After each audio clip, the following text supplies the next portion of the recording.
There's been a question that's been on my mind for a few days. This question that's been on this guy's mind for a few days is going to.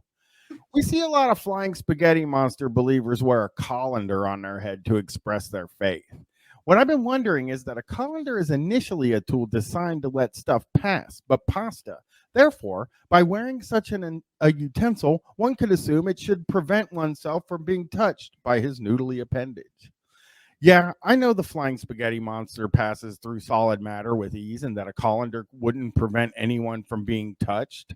Parentheses, furthermore, exemplified by everyone, even colander wearers, being subject to intelligent falling.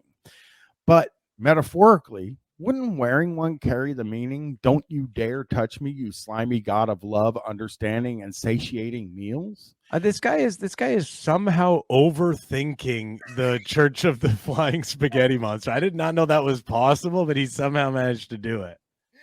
How could a headgear that could be interpreted as a sign of defiance be, in fact, a sign of devotion? Ramen to all of your enlightening answers.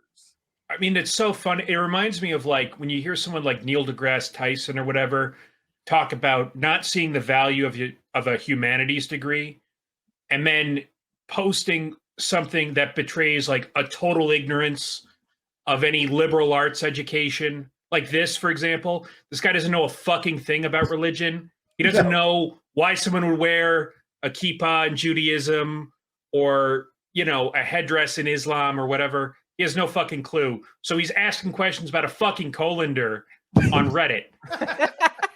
Fucking idiot. They do have a holiday every day. I thought I would, you know, every year they come up with a calendar with holidays. So I will get the, there's the one Talk Like a Pirate Day we know of, right? Did they invent that, or is that like a thing that they just enjoy? Like, is that a thing that someone else invented? I think that's just something somebody else. I think it's like how Buddhism absorbs Shintoism, like a local tradition. I see. Melding into the faith. Yeah. Yeah. Okay, so it's probably very similar to that. Very, yeah. We do have some upcoming holidays coming up this week. Friday, which is tomorrow. This is August 4th, so it's too late. But you shouldn't say the date. That's whatever. Friday, Dancing in Your Underwear Day. Saturday, Puttanesca Sauce Day. What?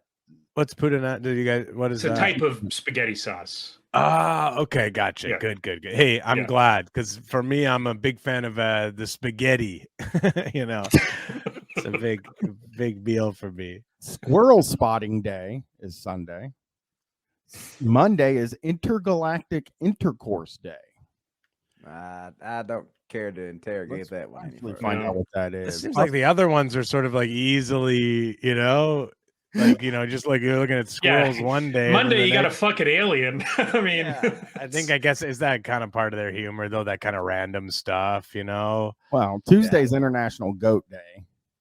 Wednesday is Invisible Pixie Spotting Day. And Thursday, Lazy Day. I do have the whole calendar. I think this is coming out on Condom Day or Tarantula Teasing Day.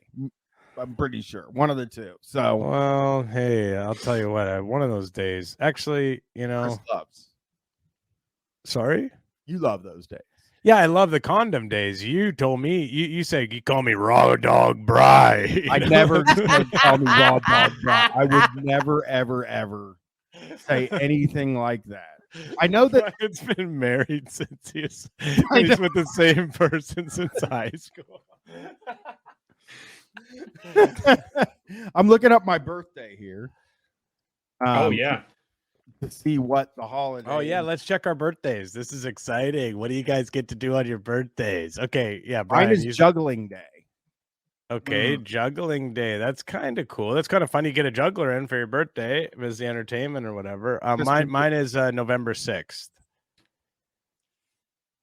All right, learn a new swear word day. Oh, that's gay. Let me tell you. Hey, that's going to be tough for this motherfucker.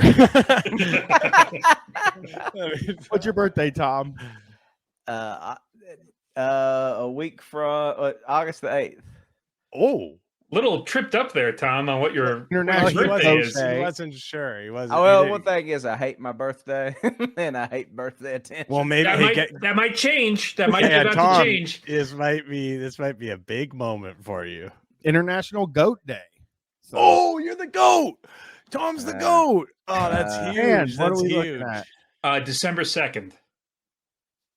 That's in like the holiday season, you know. Just misses the Christmas presents, December. It says Monsters Destroy Civilization Day. Oh, that's tough for you, Dan. That's not a great birthday. That's a tough one. I'm looking. I think I'd rather have Goat Day. Like, Goat Day is probably better than the whole The civilization whole being civilization destroyed. ending, yeah. Yeah. Well, here's an answer to the colander question. A friend said this.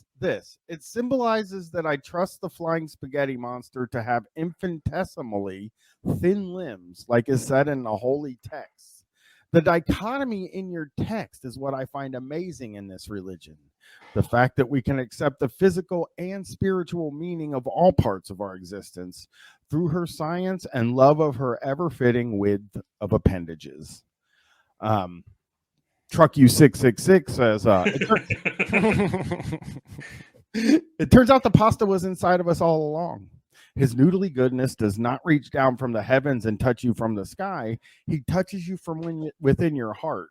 The great Pope of pasta boils inside of us all. Our blood is his sauce, our veins his noodles. The love of the great flying spaghetti monster is to be shared like a spaghetti dinner for the hungry. It is not to judge, and it is not to be judged. All sauces, whether they be white, red, pesto, marinara, or bolognese, are welcome to call their home spaghetti the pasta of our souls. So all I can think of is that guy posting that and then going to a subreddit devoted to like yoga pants and saying yum yum, like on some, Yeah. I hate how they talk. I think it just drives me really crazy how they talk. And here's a question that I think shows that they do take this relatively seriously. Do you guys think something like the Church of the Flying Spaghetti Monster is how Christianity started? Oh. So what I love is like this is a smug, unfunny joke about religion, but these guys are so stupid and uneducated that they're reenacting like the process of religion in this fucking stupid joke, right? Where they don't seem to really. This guy doesn't it. seem to understand the joke because he's saying like, "Is this how?" Well, no, it couldn't because this started to mock that. So, I mean, are they saying? I mean, maybe I guess are they saying it started to mock a different religion? It says, think about what if Jesus and his disciples were just a bunch of satire artists trolling Jews a long time. Okay, so that is what they're saying. Oh my God. Jesus Christ. I've ratcheted up my stance on these guys if I would come across them. Oh man. No longer a beeline. I think I might physically assault one. Yeah, it's on site. The trunk is being popped if Tom sees these guys in their cylinders. Oh my God.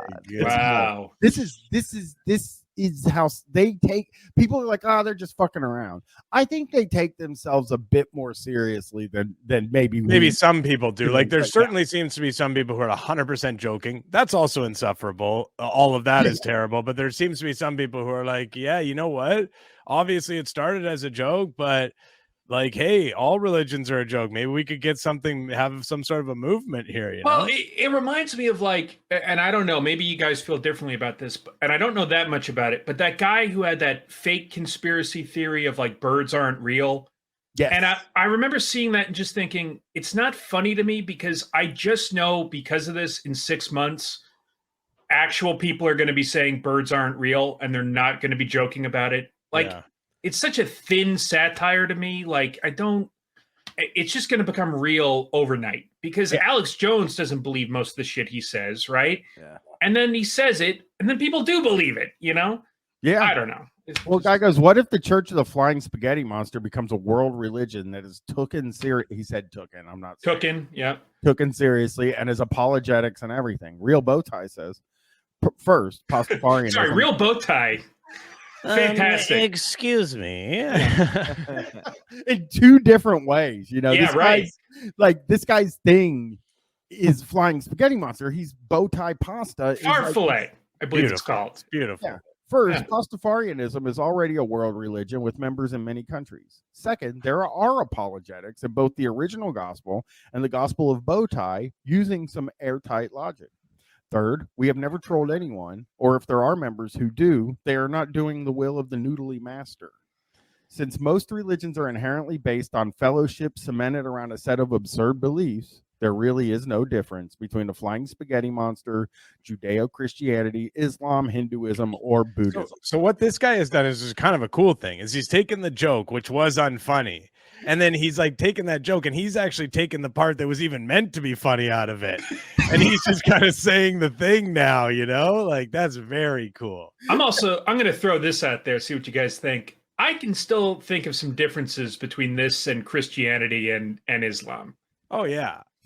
Yeah, just right off the top. Like I can think of a few right off the bat. Yeah. Front of mind. Yeah, definitely. It doesn't. I mean, listen, again, like that's as we're talked about a lot. That's they're clearly trying to mock that. But yeah, it's a little bit far fetched to say it's the exact same thing.